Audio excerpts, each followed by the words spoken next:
கர்த்தாவை சொல்லும் அடியேன் கேட்கிற நிகழ்ச்சி மூலமாக மீண்டும் நான் உங்களை சந்திப்பில் சந்தோஷப்படுகின்றேன். நாம் சேர்ந்து கர்த்தருடைய வார்த்தையை நாம் தியானிப்போம். பரிசுத்த ஆவியானவர் தாமே நமக்கு கற்றுத்தருவாராக. ஆகவே அவருடைய சத்தத்துக்கு நான் செவி கொடுத்து நானும் நீங்களும் நாம் மனம் திரும்புவோமாக. ஏன்னா இனி நாட்கள் பார்த்திங்கன்னா பொல்லாத காலத்து நாம் இருக்கிறோம். ஸோ ஆண்டவருடைய வருகை சீக்கிரமாக இருக்கிறது. நாங்கள் அதைக்குரிய அறிகுறியை நாங்கள் பார்க்குறோம். ஆகவே நானும் நீங்களும் ஆயத்தப்படுவோமாக. நம்முடைய மணவாளனை சந்திக்க மணவாட்டியாக நானும் நீங்களும் ஆயத்தமாக நாம் காத்திருப்போமாக. ஆகவே நான் தொடர்ந்து கர்த்தருடைய வார்த்தையை நாம் தியானித்து கொண்டு வருகிறோம். பாருங்கள், நாம் உலக வழிபாடுகளை விட்டு நாம் மனம் திரும்ப வேண்டும் என்று சொல்லி அவைகளை விட்டுவிட வேண்டும், அவைகளை துரத்த வேண்டும் என்று சொல்லி தான் நாம் அநேக காரியத்தை நாங்கள் பார்த்து கொண்டு வாரோம். அதனால் பரிசுத்த ஆவியானவருடைய உதவி இல்லாமல் இந்த மாமிச காரியத்தை என்னை விட்டு துரத்த முடியாது. என்றால் அது பார்த்திங்கன்னா ஆவியானோட பலத்தால் தான் முடியும். அப்போ நம்முடைய மாமிச பலத்தை விற்று நான் கொன்றலாக நான் இருப்பேன், என்னால் முடியும் என்று சொன்னோம்டா நாம் விழுந்து விடுவோம். அப்போ ஆவியானவர் எல்லாவற்றுக்கும் ஆவியான நமக்கு தேவை. ஆவின் வரங்களுக்காக மாத்திரமல்ல, அந்நிய பாஷை பேசுவதற்கு மாத்திரமல்ல, என்னுடைய மாம்சத்தை ஒடுக்கி கீழ்ப்படுத்த ஆவியானுடைய உதவி எனக்கு தேவை. அதான் நாங்கள் பார்த்தோம். பாருங்கள், ஆவி கேட்டபடி நடந்து கொள்ளுங்கள், அப்பொழுது தான் மாம்சிச்சையை நிறைவேற்றாதிருப்பீர்கள்னு சொல்லி கடந்த முறை நாங்கள் பார்த்து இன்னொரு வசனத்தை உங்களுக்கு நான் வாசிக்க விரும்புகிறேன். 2 கொரிந்தியர் 6ஆம் அதிகாரம் 17ஆம் வசனத்தை நான் வாசிக்கிறேன். ஆனபடியால் நீங்கள் அவர்கள் நடுவிலிருந்து புறப்பட்டு பிரிந்து போய் அசுத்தமானதை தொடாதிருங்கள் என்று கர்த்தர் சொல்லுகிறார் என்று சொல்லி இங்கே கர்த்தருடைய வார்த்தையை நாங்கள் பார்க்குறோம். பாருங்கள், கர்த்தர் திரும்ப நமக்கு பார்த்து சொல்லுகிற காரியம், நம்ம எச்சரிக்கிற காரியம், நம்மை உணர்த்த விரும்புகிற காரியம் என்னவென்றால், நீங்கள் அவர்கள் நடுவிலிருந்து புறப்பட்டு பிரிந்து போய் பாருங்கள், ஒன்று புறப்பட வேண்டும், அடுத்தது பிரிந்து போக வேண்டும். பாருங்கள், இதில் பல காரியத்தை கர்த்தர் நமக்கு எச்சரிக்கிறார். இன்றைக்கு நாம் உலகத்தில் இருக்கிறோம் தான், சுற்றி வர உலக மக்கள் இருக்கிறார்கள் தான். பாருங்கள், இச்சையை கேட்ட காரியங்கள் எல்லாம் இருக்கிறது, அநேக பாவங்கள் இருக்கிறது. ஸோ அநேக உலகத்தின் காரியங்கள் வழிமுறைகள் எல்லாம் இந்த உலகத்திலே தான் இருக்கிறது, எல்லாம் நாங்கள் பார்க்குறோம் தான். ஆனால் வேதம் நமக்கு என்ன சொல்கிறது? நீங்கள் அவர்கள் நடுவிலிருந்து புறப்பட்டு. அப்போ என்ன அர்த்தம் என்றால், என்னுடைய இச்சை தூண்டுகிற காரியங்கள், அதாவது பாவத்தை செய்ய தூண்டுகிற காரியங்களில் இருந்து நான் புறப்பட்டு போக வேண்டும். அதான் இங்கே வேதம் சொல்லுகிற. பாருங்கள், இன்றைக்கு சில நேரம் சில நபர்கள் நமக்கு இடைஞ்சலாக இருப்பார்கள். அதான் என்னுடைய ஆவிக்குரிய வளர்ச்சிக்கும் என்னுடைய ஆவிக்குரிய வாழ்க்கைக்கும் சில நண்பர்கள் அல்லது சில நபர்கள் நமக்கு பார்த்திங்க தடையாக இருப்பார்கள். அப்போ அவர்களை விட்டு நான் பிரிந்து போக வேண்டும். அதுதான் முக்கியம். அடுத்தது சில இடங்கள் நமக்கு தடையாக இருக்கும். சில அந்த இடங்கள் இருக்கிறதுனாலே பாவம் செய்வதற்கேற்ற சூழ்நிலை எனக்கு உண்டாகிறது. அப்போ அந்த இடத்தை கூட நான் விட்டு போக வேண்டும். அடுத்தது பார்த்திங்கன்னா சூழ்நிலைகள். அப்போ அப்படியான சூழ்நிலைகளை நாம் தவிர்க்க வேண்டும்.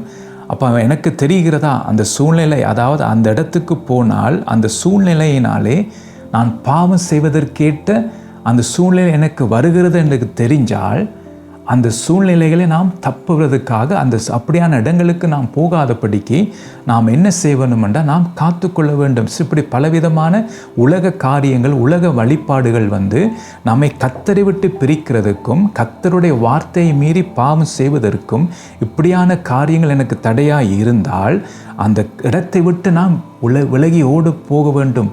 யோசேப்பு பார்த்திங்கன்னா அந்த ஸ்திரீ அவனோடு சேர்ந்து பாவம் செய்ய அவள் என்ன செய்தால் இழுத்த பார்த்தால், அப்போ யோசேப்பு என்ன செய்தார்? மேல் வஸ்திரத்தை கலட்டி போட்டு அவர் அப்படி வெளியே ஓடி விட்டார். அப்போ சில காரியங்கள், சில இடங்கள் நம்மை பாவம் செய்ய தூண்டுகிறதுக்கும் கர்த்தருடைய வார்த்தை மீறி நடக்கிறதுக்கும் அப்படியான சூழ்நிலைகள் இருந்தால் நாம் விட்டு விலகி ஓட வேண்டும். இந்த சில பாவங்களுக்கு வேதம் விட்டு விலகி ஓடு என்று சொல்லுகிறது. பாருங்கள், பாலித்தூர் ரிச்சிலை விட்டு விலகி ஓடு என்று சொல்லி அங்கே நாங்கள் கர்த்தருடைய வார்த்தையை நாங்கள் பார்க்குறோம். அப்போ பல காரியங்கள், சில காரியங்களை நான் விட்டு விலகி ஓட வேண்டும். இல்லை நான் ஜெபிச்சு நான் மேற்கொள்வேன்னு சில பேர் சொல்லுவாங்க. பாருங்கள், அப்போ சில காரியத்தை நான் விட்டு விலகி ஓட வேண்டும். வேதம் நமக்கு எச்சரிக்கிறது. அப்போ இங்கே நாங்கள் பார்க்குறோம். பாருங்கள், அவர்கள் நடுவிலிருந்து புறப்பட்டு, அதான் நாங்கள் பார்க்குறோம். ஆண்டவர் இஸ்ரவேல் ஜனங்களை எகிப்து தேசத்திலிருந்து புறப்பட பண்ணினார். இந்த எகிப்தின் அடிமைத்தனத்திலிருந்து, அந்த விக்கிர ஆராதனையிலிருந்து, அந்த பிலிசூனிய கட்டுகளிலிருந்து தன்னுடைய ஜனத்தை பாருங்கள் அவர் வெளியே கொண்டு வந்த அர்த்தம் புறப்பட்டு. ஆபிரகாமை பார்த்து சொல்கிறார், உன் இனத்தையும் உன் தேசத்தையும் உன் தகப்பன் வீட்டையும் விட்டு நான் காண்பிக்கும் தேசத்துக்கு போ. அப்போ அந்த இடத்தை விட்டு ஆண்டவர் ஆபிரகாமை போகச் சொல்லுகிறார் என்றால் அது தடையாக இருக்கும். என்ற ஆண்டவர் ஆபிரகாமை ஆசிர்வதிக்கிறதுக்கும் அவனை ஒரு பெரிய ஜாதியாக அவனை ஆசிர்வதிக்கிறதுக்கு பாருங்க, அந்த தேசம், அந்த ஊர் என்ற தேசம் அது தடையா என்று அதெல்லாம் விக்கிரங்களால் நிறைந்த தேசம். அப்போ அதெல்லாம் விக்கிரத்தால் நிரப்பப்பட்ட தேசம். அப்போ அதில் இருந்து ஆண்டவர் ஆபிரகாமை ஆசிர்வதிக்க முடியாது. அப்போ ஆபிரகாம் அந்த இடத்தை விட்டு, அந்த தகப்பனை விட்டு, அந்த சொந்தத்தை விட்டு அவர் வெளியே போக வேண்டும். அதாவது தனிப்படுத்த விரும்புகிறார். அதான் இங்கே நாங்கள் பார்க்குறோம். அப்போ நீங்களும் எது என்னுடைய வாழ்க்கைக்கு தடையாக இருக்கிறதோ, என்னுடைய ஆவிக்குரிய வாழ்க்கைக்கு, என்னுடைய ஆவிக்குரிய வளர்ச்சிக்கு எது எனக்கு தடையாக இருக்கிறதோ அந்த நடுவிலிருந்து நான் புறப்பட்டு அடுத்தது பாருங்க பிரிந்து போய், அது பிறகு அசுத்தமானதை தொடாதிருங்கள் என்று கர்த்தர் சொல்லுகிறார். அப்போ நாம் அவள் நடுவிலிருந்து நாம் புறப்பட வேண்டும். அது மாத்திரமே நாம் பிரிந்து போக வேண்டும். இன்றைக்கு சில பேர் புறப்படுகிறார்கள், ஆனால் அதை விட்டு பிரிந்து போக அவர்களால் முடியவில்லை. பாருங்கள், சிம்சோனை பார்க்கும்போது பாருங்கள், ஒவ்வொரு முறையும் பார்த்தீங்கன்னா பெண்களை பார்க்கும்போது அவளோட ஐக்கியமாக இருந்தான் அவன். அவர்கள் அந்த அப்படியான காரியத்தை விட்டு அவனால் பிரிய முடியவில்லை சிம்சோன். பாருங்கள், ஒவ்வொரு முறையும் பார்த்துங்க, ஒரு வேசியை பார்த்து அங்கே போனான் இருக்கும், அந்த கண்ணாலை பார்த்து அங்கே போனான்னு அங்கே இருக்கும் கர்த்தருடைய வார்த்தை. அப்போ அதனால் பார்த்தீங்கன்னா அவன் அந்த இடத்தை விட்டு பிரிந்து போக அவனால் முடியல, ஒரே அந்த இடத்துக்கு போய் கொண்டிருந்தான். அதான் நாங்கள் பார்க்குறோம். அப்போ இதனால் தான் பார்த்தீங்கன்னா நாம் பிரிந்து போக வேணும் என்று கர்த்தருடைய வார்த்தை சொல்லுகிறேன். ஏண்டா அது எனக்கு கண்ணியாக இருக்கும்.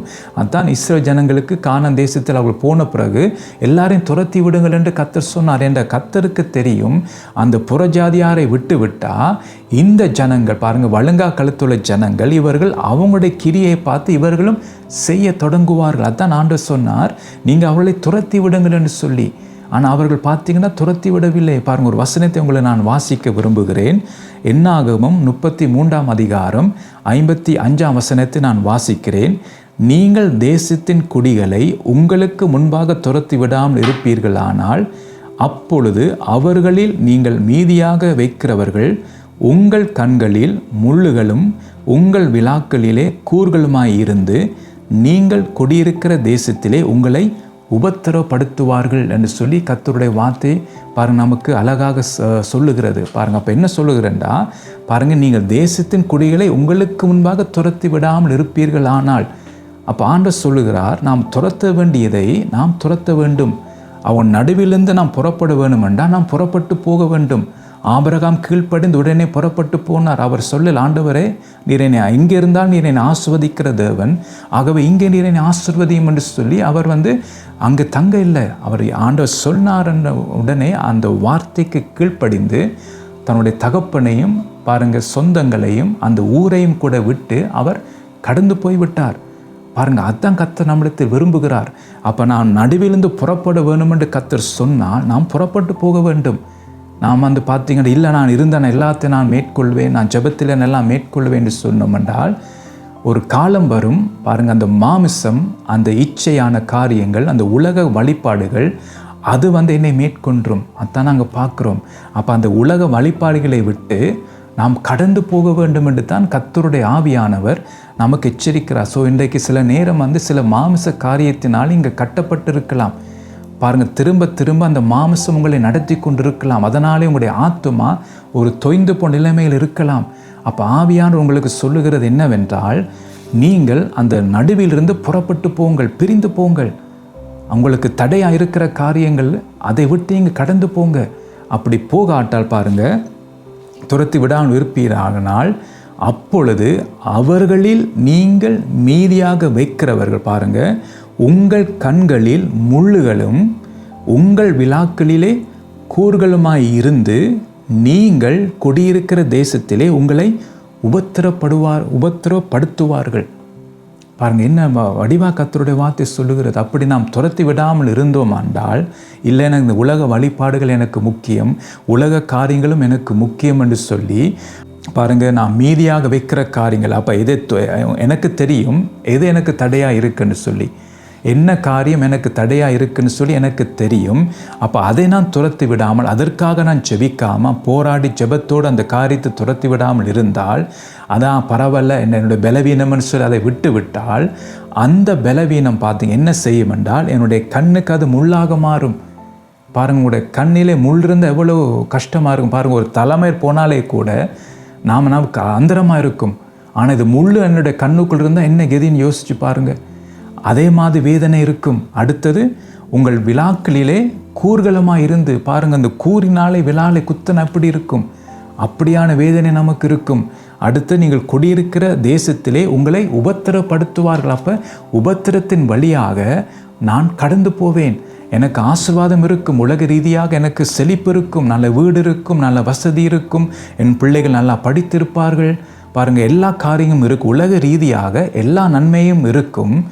ஆனால் எனக்கு பாருங்கன்ற வேதனை இருக்கும். அதான் சொல்லப்பட்டிருக்கு. முள், கண்ணில் முள், விழாக்களை பார்த்தீங்கன்னா கூர், அதெல்லாம் எதை உண்டாக்கும்ன்றா வேதனை உண்டாக்கும். அதான் சொல்லப்படுறது அடுத்தது உபத்திரப்படுத்துவார்கள். இதெல்லாம் பார்த்தீங்கன்னா நான் துரத்தை விடாமல் இருப்பேனா இருந்தால், ஆவியானவரே நீர் எனக்கு உதவி செய்யும் ஆண்டவரே, இன்னென்ன காரியங்கள் என்னுடைய வாழ்க்கையை தடையாக பண்ணுகிறது ஆண்டவர், உண்மை கிட்டி சேர முடியாதபடிக்கு இந்த மாமிச காரியங்கள் ஆண்டவர், இந்த உலக வழிபாடுகள் ஆண்டவரே எனக்கு தடையாக இருக்கிறது என்று சொல்லி அதற்காக நாம் ஜெபம் பண்ணாமல், அதற்காக கர்த்தருடைய சமூகத்தில் போராடாமல் இருக்கும்போது, அதை நான் விட்டு வைக்கும் போது எப்படி இதனுடைய பலவீனம், எல்லாரும் அப்படி தான் இருக்கிறாங்க, இதனுடைய பலவீனம், யாரும் இந்த உலகத்திலே பெர்ஃபெக்ட் இல்லைன்னு சொல்லி அப்படியே நாம் இருந்து விட்டோமானால், அதை விடுகிற காரியம் பார்த்தீங்கன்னா எனக்கு வேதனை உண்டாக்கும். அடுத்தது உபத்திரம் தான் எனக்கு வரும். அதான் கர்த்தருடைய வார்த்தை சொல்லுகிறது.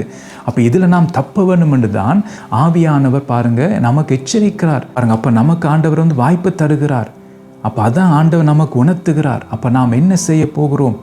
அப்போ இதுதான் சொல்லப்பட்டிருக்கு. அப்போ பாருங்கள், முதல் எடுத்து வாசித்த வசனத்தை பார்க்கும்போது 2 கொரிந்தியர் 6:17 பாருங்கள், அதை என்ன சொல்லப்பட்டிருக்கு? முதலாவது, அவர்கள் நடுவிலிருந்து புறப்பட்டு போக வேண்டும் என்று சொல்லப்படுகிறது. அப்போ நாம் செய்ய வேண்டும், அது நான் செய்ய வேண்டும், அது நான் புறப்பட்டு போக வேண்டும். அடுத்தது பார்த்தீங்கன்னா பிரிந்து போக வேண்டும். அப்போ புறப்பட்டு போகிறவர்கள் அடுத்த ஸ்டெப் அவர்கள் என்ன செய்ய வேண்டும் என்றால் பிரிந்து போக வேண்டும். அவையே நான் பிரிந்து போக வேண்டும் என்று 2வது சொல்லப்பட்டிருக்கின்றா, அநேகர் புறப்பட்டு போகிறார்கள், ஆனால் அந்த காரியத்தை பிரிந்து போக விருப்பம் இல்லை. அப்போ அதை அப்படி அவங்க இழுத்து கொண்டிருக்கும். அதனால தான் புறப்பட்டு போனவர்கள் அதை விட்டு பிரிந்து போக வேண்டும். அடுத்தது பார்த்தீங்கன்னா அசுத்தமானதை தொடாதிருக்க வேண்டும் என்று இதெல்லாம் பார்த்தீங்கன்னா என்னுடைய வாழ்க்கையை கெடுக்கும். இதை நான் செய்யாட்டா இதனால் எனக்கு உபத்திரவம் தான் வரும். அப்போ இந்த வசனத்தில் என்னாகும் 33:55 பார்த்தீங்கன்னா இங்கே சொல்லப்பட்டிருக்கின்றா, தேசத்தின் குடிகளை உங்களுக்கு முன்பாக துரத்தி விடுங்கள். அப்போ இந்த 2லும் பார்த்தீங்கன்னா ஒரே காரியம்தான். ஒன்று புறப்பட்டு போக வேண்டும், ஒன்று துரத்தி விட வேண்டும். அப்போ இது 2 விதமான காரியத்தை நாம் செய்ய வேண்டியதாக இருக்கிறது. பாருங்கள், இப்போ 2 கொரிந்தியர் 6:17 பார்த்தீங்கன்னா சொல்லப்படுகிறது என்னவென்றால், எந்த காரியங்கள் என்னை கர்த்தரை விட்டு பிரிக்கிறதோ அதிலிருந்து நான் புறப்பட்டு போக வேண்டும். அதுதான் வடிவாக சொல்லுகிறது. அப்போ எதற்கு நான் முக்கியத்துவம் கொடுக்கிறேனோ அதுதான் பார்த்தீங்கன்னா எனக்கு முதலிடமாய் காணப்படும். அப்போ அதனால தான் பார்த்தீங்கன்னா நான் கவனமாக இருந்து நான் துரத்த வேண்டியதை நான் துரத்த வேண்டும். அப்போ மாம்சத்துக்கு நான் முக்கியத்துவம் கொடுத்து உலக காரியங்களுக்கு முக்கியத்துவம் கொடுத்தால் பாருங்கள், அந்த காரியம் எனக்கு கண்ணியாக இருக்கும். அதனால தான் அதை நான் துரத்தி விட வேண்டும் என்று சொல்லி கர்த்தருடைய வார்த்தை இங்கே சொல்லுகிறது. பாருங்கள், ஒரு வசனம் உங்களுக்கு தெரியும். 1 யோவான் 2:15 இப்படியாக சொல்லுகிறது, உலகத்தில் உள்ளவைகளிலும் அன்பு கூறாதிருங்கள். ஒருவன் உலகத்தில் அன்பு கூர்ந்தால் அவனிடத்தில் பிதாவின் அன்பு இல்லை என்று சொல்லி இங்கே நாங்கள் பார்க்குறோம். அப்போ கர்த்தர் சில காரியங்கள் நமக்கு எச்சரிப்பார் வார்த்தை மூலமாக. அப்போ அந்த வார்த்தை நாம் செவி கொடுத்தோம் என்றால் நாம் எச்சரிப்படைந்து நாம் மனம் திரும்ப முடியும். அப்போ இன்றைக்கு பார்த்தீங்கன்னா கர்த்தருடைய வார்த்தை வருகிறது, ஆனால் நாம் செவி கொடுக்க விருப்பம் இல்லை. ஏன்னா நம்முடைய இருதயம் எதை வாஞ்சிக்கிறதுண்டா உலக காரியங்களை வாஞ்சிக்கிறது. அதான் ஆண்டவர் வடிவாக சொல்லுகிறார், அவர்கள் தங்கள் பாருங்கள் வாயினாலே கிட்டி சேர்ந்து உதட்டினாலே கனம் பண்ணுகிறார்கள், அவருடைய இருதயமும் எனக்கு தூரமாய் விலகி இருக்கிறது. அப்போ நாம் என்ன செய்கிறோம்? வாயால் மாத்திரம்தான் கர்த்தரை கிட்டி சேருகிறோம். ஆனால் நம்முடைய இருதயம் பார்த்தீங்கன்னா உலக காரியத்தினாலே உலக காரியங்களினாலே நிறைந்திருக்கிறது. உலக காரியங்கள் பாருங்கள், அதாலே நிறைந்திருக்கிறபடியால் வாயாலே கிட்டி சேருகிறேன், உதட்டினாலே கனம் பண்ணுகிறேன். இன்றைக்கு அத்தாண்டை அநேகருடைய வாழ்க்கை இப்படி தான் போய்கொண்டிருக்கு. அப்படிப்பட்டவர்கள் உணர்வடைய மாட்டார்கள். ஏனென்றால் அவங்களுடைய வாய் இருக்குது, வாயாலே தான் கிட்டி சேருகிறார்கள்.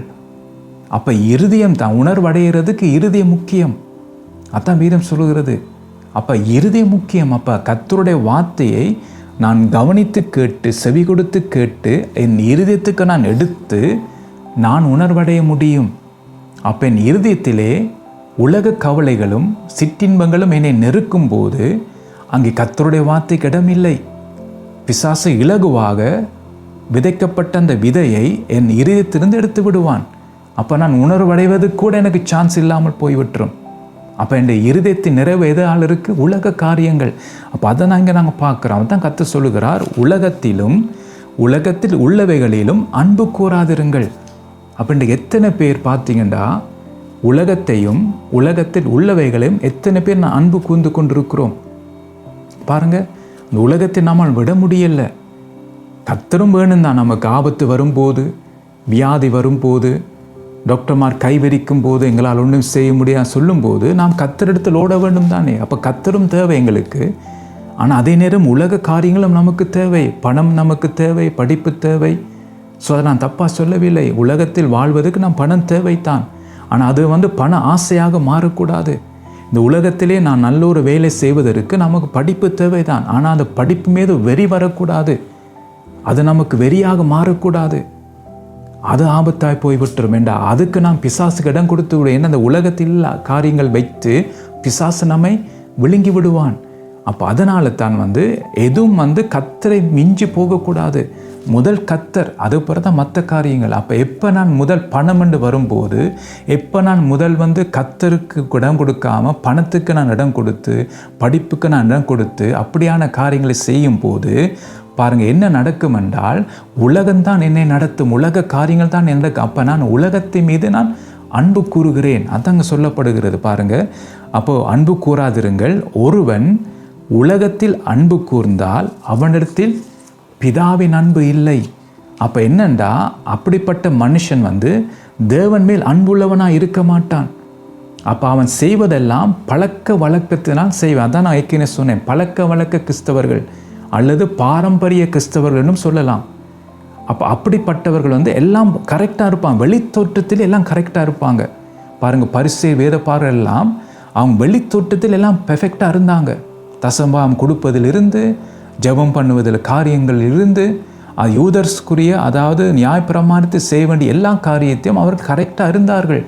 அதான் அங்கே பாருங்கள், இயேசு கிறிஸ்து வாலிபானை பார்த்து சொல்லுகிறார், நித்திய ஜீவனுக்கு போக வேணும் என்று அவன் சொல்லுகிறான், விரும்புகிறான். அப்போ ஆண்டவர் சொல்ல, நீ கற்பனைகளை கை கொள்ளுன்னு சொல்லி அவன் என்ன சொல்லுகிறான், ஆண்டவரே நான் சிறு வயதில் தொடங்கி இவைகளை நான் கை கொண்டு வருகிறேன்.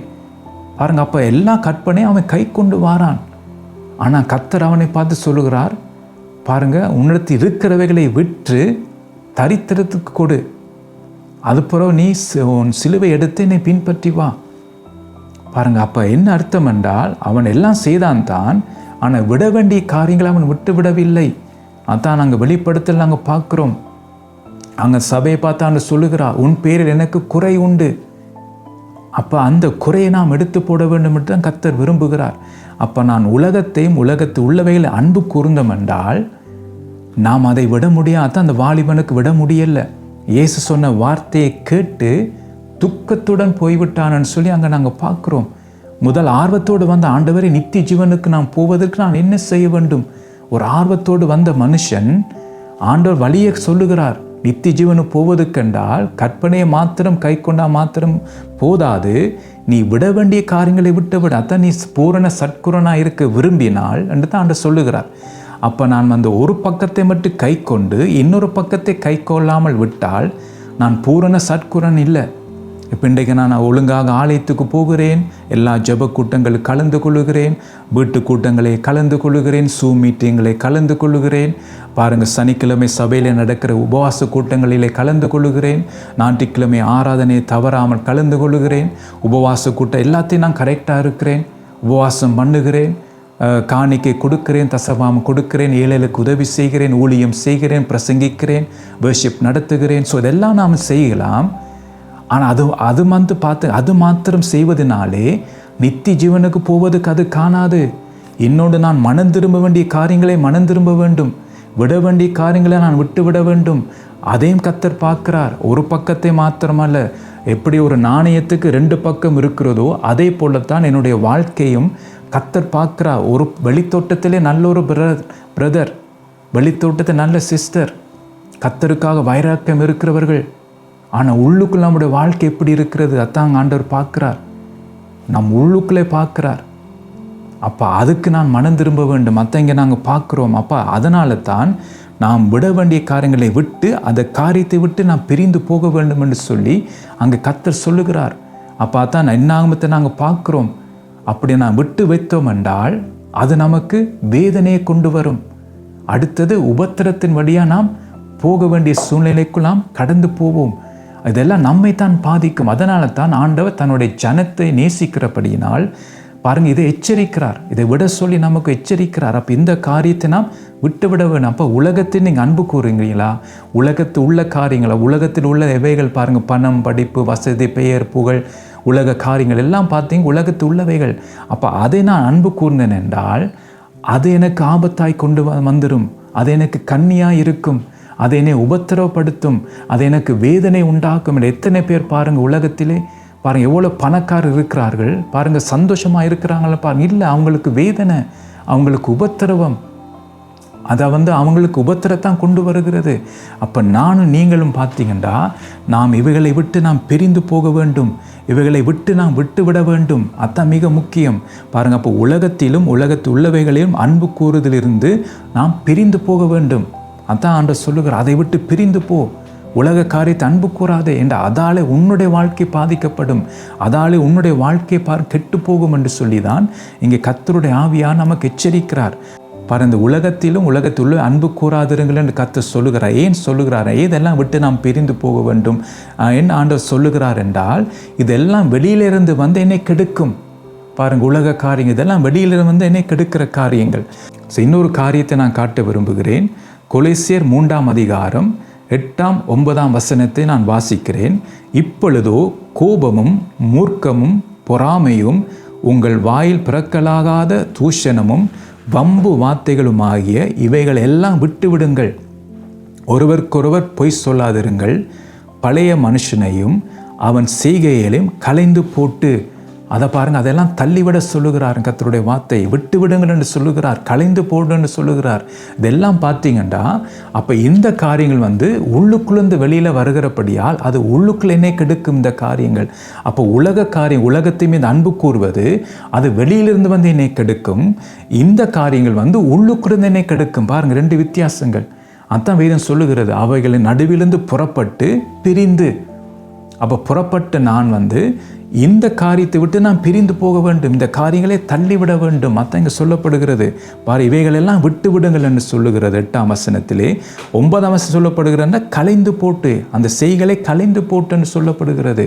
அப்போ இதுக்கெல்லாம் தான் பரிசுத்த ஆவியான நமக்கு எவ்வளவு முக்கியம் என்று பாருங்கள். இந்த காரியத்தை நம்முடைய பலத்தாலே நாம் விட முடியாது, நம்முடைய மாமிச பலத்தாலே நாம் விட முடியாது. அப்போ தான் அதுக்கு தான் பரிசுத்த ஆவியானவர் நமக்கு தேவை. பாருங்க, கோபம், மூர்க்கம், பொறாமை, வாயில் பிறக்கலாகாத தூஷணம். பாருங்க, இன்றைக்கு ஒரு கோபம் வரும்போது, மூர்க்கம் வரும்போது என்ன நடக்குன்னா, வாயை திறந்தால் தூஷணம் தான் வருகிறது. இன்றைக்கு சில பேர் கிறிஸ்தவர்கள் சொல்லுகிறார்கள், அந்நிய பாஷை பேசுகிறார்கள். ஆனால் கோபம், மூர்க்கம் வரும்போது வாயை திறந்த உடனே தூஷணம் வருகிறது, சாபமான வார்த்தைகள் வருகிறது. அப்போ இவைகளெல்லாம் விட்டு விடுங்கள் என்று சொல்லப்படுகிறது. அப்போ இதெல்லாம் பார்த்தீங்கன்னா நம்மை கெடுக்கும் என்று சொல்லப்பட்டிருக்கு. அப்போ அடுத்தது பார்த்தீங்கன்னா, ஒருவருக்கொருவர் பொய் சொல்லாதிருங்கள். இன்றைக்கு நாம் பார்த்தீங்கன்னா சின்ன காரியங்களுக்கு நாம் பொய் சொல்லி கொண்டு திரிகிறோம். அப்போ அந்த பொய் பாவம் என்று கூட நமக்கு தெரியாமலே இருக்கிறது.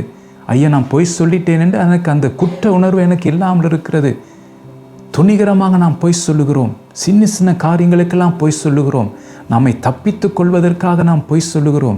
அப்போ விபச்சாரம் எப்படி பாவமோ அதே போலத்தான் பொய் சொல்வதும் பாவம். இன்றைக்கு எவ்வளோ பேர் கிறிஸ்தவர்களாக இருக்கிறார்கள், ஆனால் பொய் சொல்லுகிறார்கள்.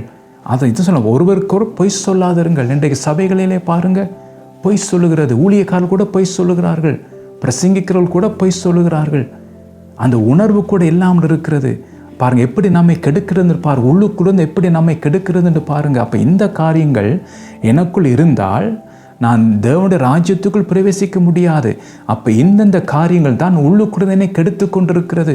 அந்த உன்னத பாட்டு 2ஆம் அதிகாரம் சொல்லுகிறது, நம்மை தோட்டத்தை கெடுக்கிற குழி நரிகளையும் சிறு நரிகள் நமக்கு பிடியுங்கள் என்று. அதை என்ன செய்கிறதா? தோட்டத்தை கெடுக்கிறது. சிறு நரிகள் பாருங்கள், அதெல்லாம் சின்ன காரியங்கள். அதான் நாங்கள் சொல்லுகிறோம்.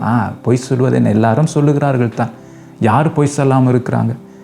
அப்போ மற்றவங்களை பார்த்து போட்டு அப்போ நானும் பொய் சொல்லி கொண்டு வந்தால் அது சிறு நரி. அது என்ன செய்யுதுண்டா, என்னை கெடுக்கிறது.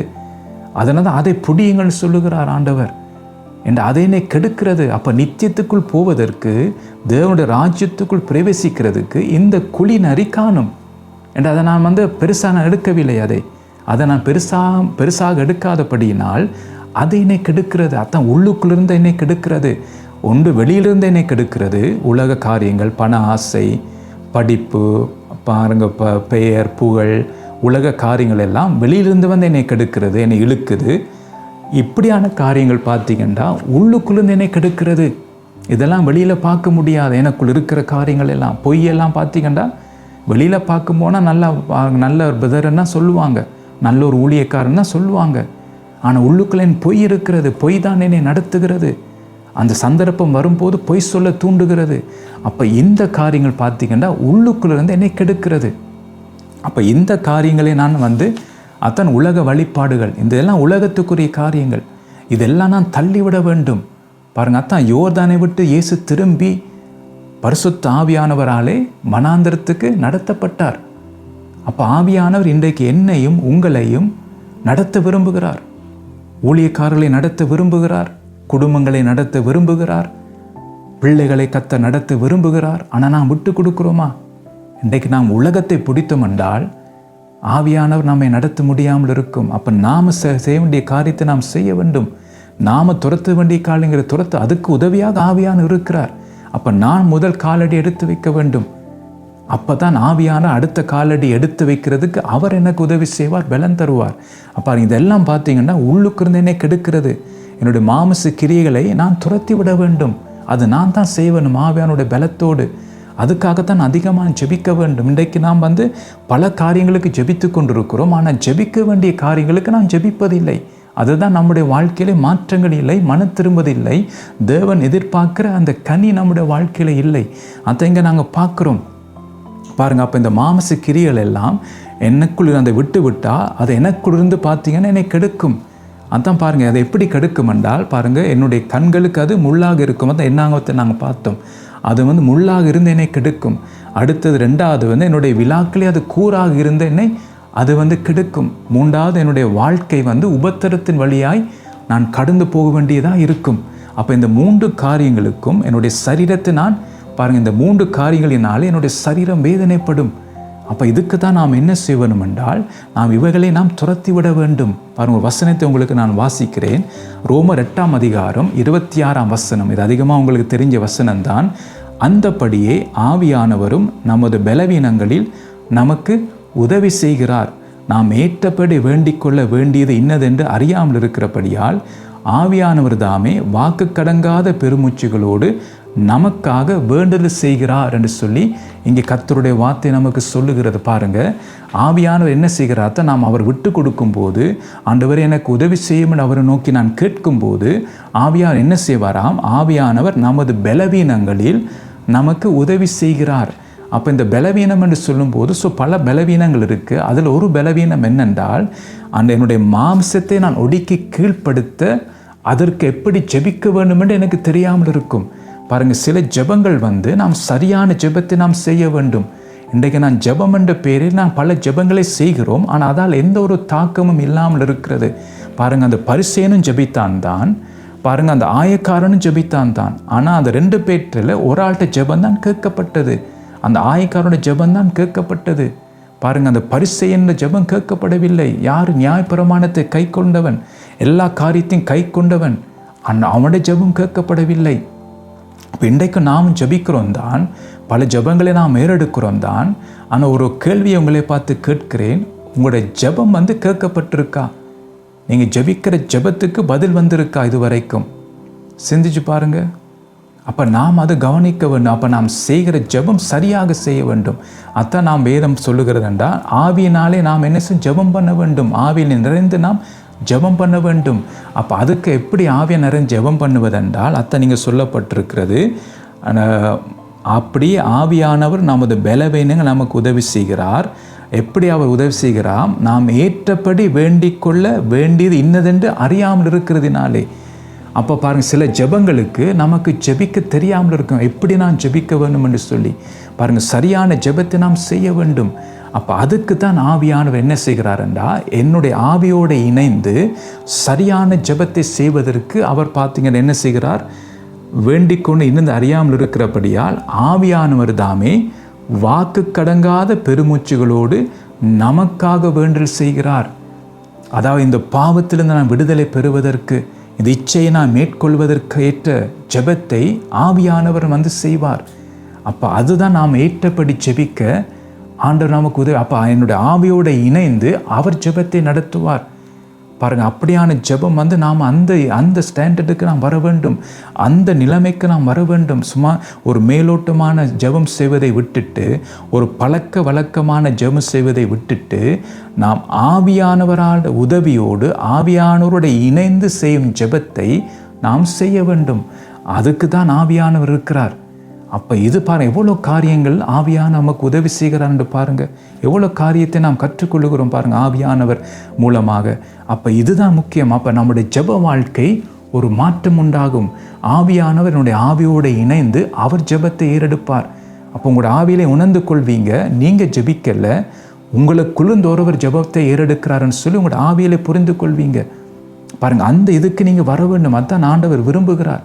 ஒரு பழக்கமான ஜெபத்தை செய்வதை விட்டுட்டு பாருங்கள், விடியெலும்பி ஜெபிக்கிறது, இரவு ஜெபிக்க சொன்னால் குற்றமாக யாரையும் நான் சொல்லவில்லை. பாருங்கள், விடியெலும்பி ஜெபிக்கிறது நல்லது தான். ஆனால் அந்த பழக்கப்பட்ட ஜெபத்தை நீங்கள் செய்கிறீங்களா? விடிய எழும்பி ஒரு ரொட்டீனை மாதிரி பழக்கத்திலே செய்து கொண்டிருக்கிறீங்களா? அப்போ அந்த ஸ்டாண்டர்டை விட்டு ஆவியானவரோட உதவியோடு ஆவியானோட பலத்தோடு நான் ஜெபத்தை நாம் செய்ய வேண்டும். அப்போ தான் அந்த ஜெபத்திலே பார்த்தீங்கன்னா வல்லமை வரும். அப்போ தான் ஜெபத்தினாலே பார்த்தீங்கன்னா அநேக காரியங்களுக்கு செய்வார். அப்போ அதுக்கு தான் ஆண்டவர் என்ன செய்கிறாருன்னா நமக்கு உதவி செய்கிறார் என்று சொல்லிங்க நாங்கள் பார்க்குறோம். அப்போ சரியான ஜெபத்தை நாம் ஏறெடுக்க வேண்டும். அதான் கர்த்தர் விரும்புகிறார் பாருங்கள். அப்போ இந்த மாம்சத்தை நான் துரத்தி விட, இந்த மாம்ச காரியங்களை நான் நீக்கி விடுவதற்கு ஆவியானவர் என்னோடு இணைந்து, என்னுடைய ஆவியோடு இணைந்து அவர் ஜெபத்தை ஏறெடுக்கும் போது பாருங்கள், காலப்போக்கில் எது எனக்கு தடையாக இருக்கிறதோ, அந்த எந்த காரியம் என்னை துரத்த முடியாமல் இருந்ததோ அந்த காரியங்கள் என்னால் துரத்த பலன் எனக்கு உண்டாகும். இந்த ஆவியானவர் அந்த பலத்தை எனக்கு தருவார். அதான் நாங்கள் சொல்லப்பட்டிருக்கு. அப்போ பாருங்கள், திரும்பவும் அந்த வசனத்தை வாசிக்கிறேன். அந்தபடியே ஆவியானவரும் நமது பலவீனங்களை நமக்கு உதவி செய்கிறார். நாம் ஏற்றபடி வேண்டிக்கொள்ள வேண்டி இன்னதென்று அறியாமல் இருக்கிறபடியால் ஆவியானவர் தாமே வாக்கு கடங்காத பெருமூச்சுகளோடு நமக்காக வேண்டுதல் செய்கிறார். பாருங்கள், அப்போ ஆண்டவர் என்ன செய்கிறார்? நாம் ஏற்றபடி ஜெபிக்க நமக்கு தெரியாது. பாருங்கள், இந்த பாவம் என்னை மேற்கொள்கிறது. நான் விழுந்து விழுந்து எழும்பிக் கொண்டிருக்கிறேன். திரும்ப திரும்ப அதே பாவத்தை செய்து கொண்டிருக்கிறேன். நானும் ஜெபம் பண்ணுகிறேன் தான், ஆனால் என்னால் விட முடியாமல் இருக்கிறது. விழுந்து விழுந்து எழும்புகிறேன். அப்போ தான் ஆவியான் என்ன செய்கிறார்? எனக்கு ஏற்றபடி ஜெபிக்க எனக்கு தெரியலை. அப்போ என்னண்டா, நான் செய்த ஜெபம் இன்னும் கிரியை நடப்பிக்க முடியல. அப்போ சரியான ஜெபத்தை நான் ஏறெடுக்க இல்லை. அதான் திரும்ப திரும்ப அதே பாவத்தை நான் செய்து கொண்டிருக்கிறேன். ஆனால் இப்போ ஆவியானவர் ஆண்டவர் எனக்கு உதவி செய்யும்னு நான் ஜெபிக்கும் போது பாருங்கள், இப்போ ஆவியான் என்ன செய்வார்? நான் ஏற்றபடி எனக்கு ஜெபிக்க தெரியாது இருக்கிறபடியினால் அவர் என்ன செய்கிறாருண்டா, என்னுடைய ஆவியோடு இணைந்து பாருங்கள், ஆவியானவர் தாமே வாக்கு கடங்காத பெருமூச்சுகளோடு நமக்காக வேண்டுதல் செய்கிறார். பாருங்கள், எவ்வளோ நல்ல ஒரு ஆவியானவர் என்று பாருங்கள். பாருங்கள், எவ்வளோ அப்போ ஆவியானோட உதவியோடு பல காரியத்தை நாம் ஜெயிக்க முடியும், உலகத்தை நாம் ஜெயிக்க முடியும். அப்போ இயேசுவை போல ஆவியினாலே நிறைந்து யோர்தானை விட்டு திரும்பி பரிசுத்த ஆவியானவராலே நாம் நடத்தப்பட முடியும். பாருங்கள், அப்போ அன்றிலிருந்து நம்முடைய வாழ்க்கையிலே மாற்றங்கள் உண்டாகும். கர்த்தர் எதிர்பார்க்கிற வளர்ச்சி நமக்குள் வரும். ஆவின் கனி நமக்குள் காணப்படும். மற்றவர்கள் என்னை பார்க்கும்போது தேவனுடைய சாயலை காண்பார்கள். என் கர்த்தருடைய மகிமை எனக்குள் காணப்படும். பாருங்கள், அதுதான் ஒவ்வொரு கிறிஸ்தவர்களும் வாழ வேண்டும். இப்படியான ஒரு வாழ்க்கை தான் வாழ வேண்டும். இதுக்கு தான் கர்த்தர் நம்மை அழைத்திருக்கிறார். ஏதோ பேர் கிறிஸ்தவனாக இருந்து ஒரு பண்டிகை கிறிஸ்தவனாக, பழக்கப்பட்ட கிறிஸ்தவனாக, பாரம்பரிய கிறிஸ்தவனாக வாழ்ந்து போவதற்காக அல்ல. இப்படியான ஒரு வாழ்க்கை, ஆவியானவர் இணைந்த ஒரு வாழும் வாழ்க்கை. அப்போ ஆவியான உதவியோடு நானும் நீங்களும் துரத்த வேண்டிய காரியங்களை, அதாவது அந்த விட வேண்டிய காரியங்களை விட்டு பிரிய வேண்டிய காரியங்களை பிரிந்து துரத்த வேண்டிய காரியங்களை நாம் துரத்தி விடுவோம். அப்போ ஆவியான நமக்கு உதவி செய்வதாக. ஸோ அடுத்த முறைக்கு மிச்ச காரியத்தை நாங்கள் பார்ப்போம். அடுத்த முறைக்கு நான் உங்களை சந்திக்கிறேன்.